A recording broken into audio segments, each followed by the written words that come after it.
Clara, good to see you. Welcome to Popternative. Hi, thank you so much for having me. This is exciting. You could finally talk about this stuff. Isn't that crazy? I know, I'm so excited. It was such a long journey, but I'm so happy that it's out now and everyone's seeing it. Audition processes are different depending on the project. I mean, what was this one like? How much did you know about it? Did you know it was like it Welcome to Derry when you auditioned for it? I mean, yeah, I didn't know much about it. I auditioned through a self-tape for both Lily and Marge in December of 2022, so a really long time ago. And I mean, I love the audition material when I first got it, but to be honest, I kind of forgot about it because I hadn't heard anything for 2 months. And then 2 months later, after I auditioned, I got offered the role of Lily, and I was so excited.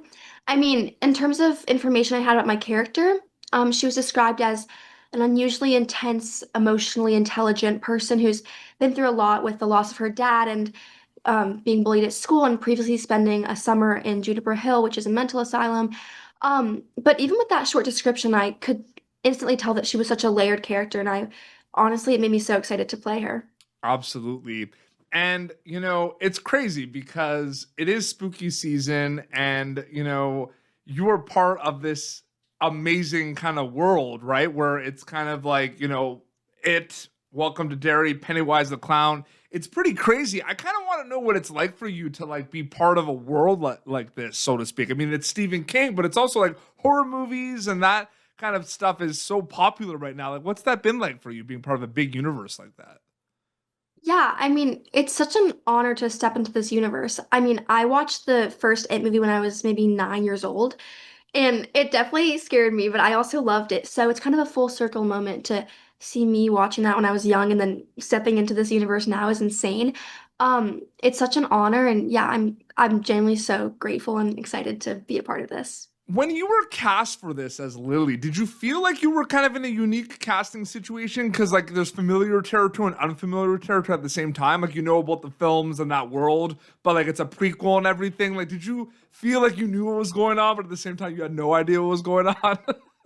Yeah, definitely. It was definitely a balance between that. I mean, Um, I think there's definitely so many similarities and cool like Easter eggs in this prequel regarding like the first two It movies, but it's also a whole new thing and a whole different set of kids and there's new subplots and a bunch of new aspects that aren't in the movies, which I think was super cool to see. So it was definitely cool to see references to the movies, but also kind of get to make our own thing and explore that and all the new aspects of this prequel. You mentioned you saw the It films before officially signing on to It Welcome to Derry, but like once you were cast as Lily and that was kind of set in stone, was there like additional kind of research that you went back? Like, did you kind of research the books a little bit as well? Like, I'm just curious about that. Yeah, I definitely in my research I definitely referenced the books and the book in the first two movies. That was really important to kind of, see the tone of the universe itself and kind of understand the mystery surrounding Derry. I also did a lot of research on the 60s and the time period, which is super fun. I love the vibe with the clothing and, the music and the slang. Getting to dress up in 60s costumes every day and getting my hair done and walking to set and everything looking like it was from a completely different time period was honestly so cool. We definitely use 60s music a lot on set. Me and Matilda, actually, who plays Marge, made a 60s playlist as Lily and Marge to kind of get into the zone, which was super fun. And while there are all those fun things about the 60s, there's also kind of darker events to take into consideration, like the Cold War and the Yeah. fear of nuclear war and racial tensions and societal stuff like that. So that was also definitely something to take into account. And also something specific to my character, I did a lot of research on like grief and Yeah. how people deal with that and how that shows up in everyday life because my character has lost her dad, and I think that definitely haunts her daily, and she kind of blames herself for the death of her dad. So I think kind of doing a lot of work on that and seeing how that shows up in people every day and the guilt that Lily carries every day with her because of that was super important. And seeing Lily's storyline, but then seeing the overall It Welcome to Derry storyline that might have Lily involved in certain storylines, but there's a lot of like storylines, especially with the adults, that like Lily's not really part of, right? Those are Yeah. two different things, right? When you get a script, right? Like it's your stuff and then the overall It Welcome to Derry. Are they separate when you're kind of preparing for things? Like you're thinking about your character and then everything else, or is it all kind of one thing? Yeah, I mean, I think it was definitely important to kind of prepare for my character and really focus on her and her arc throughout the series and how, you know, she kind of affects the whole show. Yep. But I think it's honestly so cool to, see my character and the other kids, um, how they contribute to the whole show itself and to see everything on script and then to see how it comes to life in the actual series and seeing how, the different subplots kind of combine with each other and seeing how everything goes together is honestly so cool. And from filming it to now seeing it on screen is really, really great. Okay, so by the time this interview is out, the episodes we're talking about will be out. So we talk about some stuff. First off, like episode 1 recently dropped, and people lost their minds about that last. I mean, what was it like for you to finally be able to like talk to a lot of people about that, right? Like your cast is chatting about that, but that big reveal at the end was crazy. Yeah, totally. I mean, yeah, when I first read that moment in the script, I was so shocked and so excited to film it. It was so much fun to film. We actually filmed later episodes before episode 1, so getting to work with the new cast and getting to do such a horrific, intense scene that was super action-packed and had so much going on and was such a shock to the audience was so fun to film. But then seeing it come to life, kind of like I mentioned before, and seeing it from the script to filming, then now to everyone to see it, it's so cool because it was one of my favorite scenes to film, honestly. I loved doing it. So for it now to be out and for to see everyone's reactions that we were kind of anticipating and super anxious about is really cool. That was like that must like did you talk to your family, your friends, and like and Andy about the impact of that kind of ending where it's like, like we think that's the loser club, it's like it's not the loser club, like it's crazy, right? Like was there Yeah. conversations about that? Yeah, totally. I mean, we kind of had this thing set up where that was kind of the point was to make the audience think that, okay, this is our main cast of kids. This is who we're going to be following throughout the entire series. Um, and we were really hoping that it would be shocking to the audience. So to see that reaction and to see everyone being like, "Oh my gosh, what the heck is going on?" It was definitely like a full circle moment and it was really cool and like satisfying to see like, yes, like this is how people reacted, like this is what we thought it was going to be and yeah, it's really cool to see everybody's like reaction and total shock to the Yeah, ending. and insane. And can you look at pickles the same again after that scene? Like we're not gonna waste time. We're gonna get back into that. Can you look at that jarred food the same ever again? Not really. I mean, I've never loved pickles, and after this scene, Now you I don't, definitely I, don't. I definitely don't like pickles. I never have. I don't think I ever will. But yeah, that scene was super crazy and gross at times to film.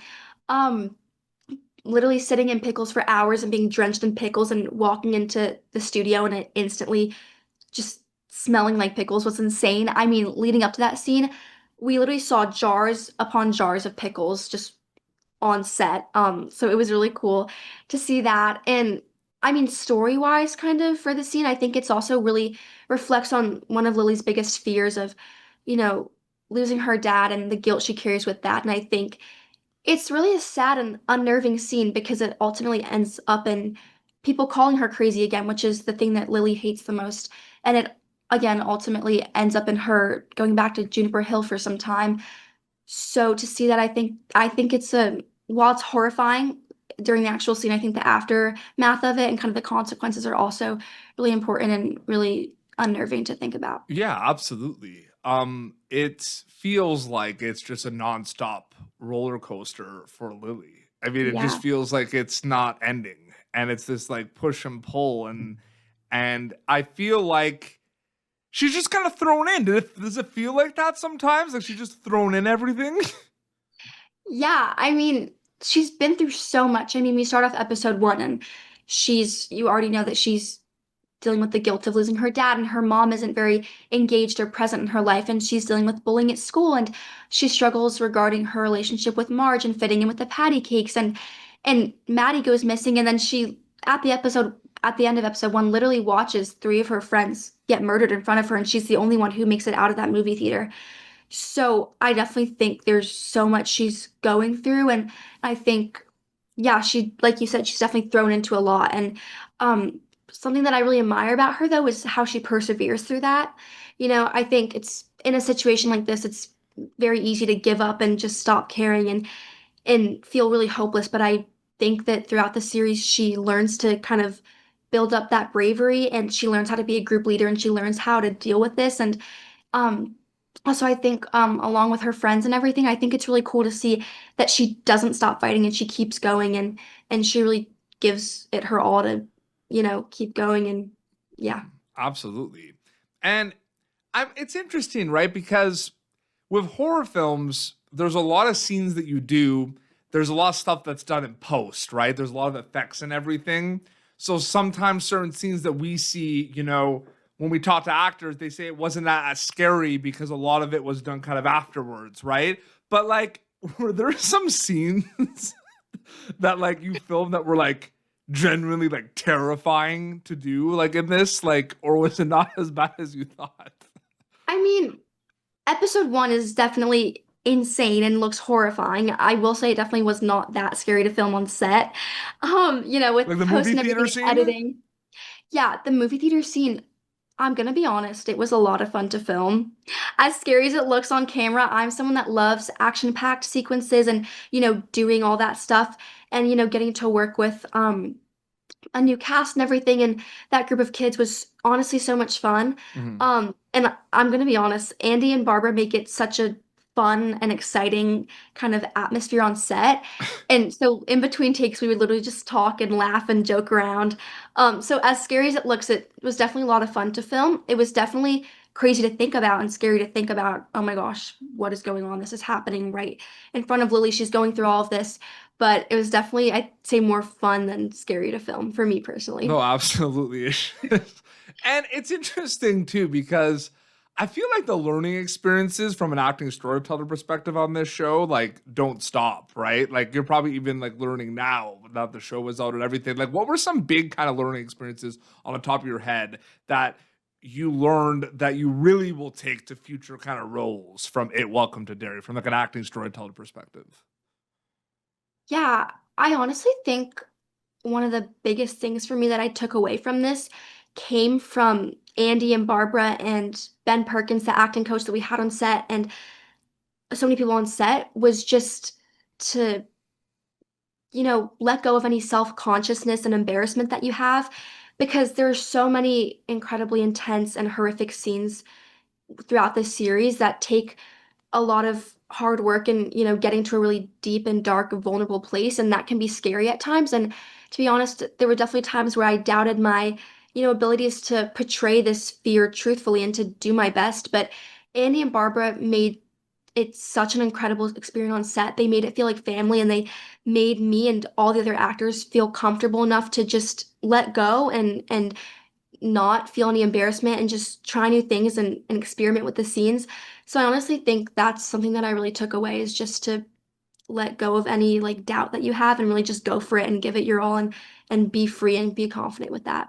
Absolutely. So well said. Episodes of It Welcome to Derry are coming out weekly on HBO Max.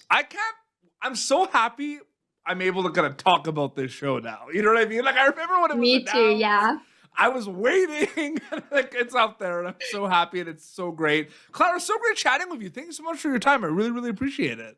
Thank you so much for having me. There's an Instagram account there's a lot of posts, a lot of BTS. The whole cast is finally posting things. It must be crazy that things can finally get posted, right?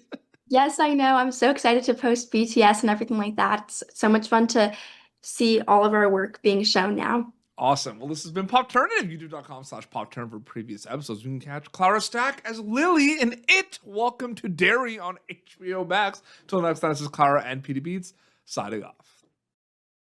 Thank you for tuning in to Popternative.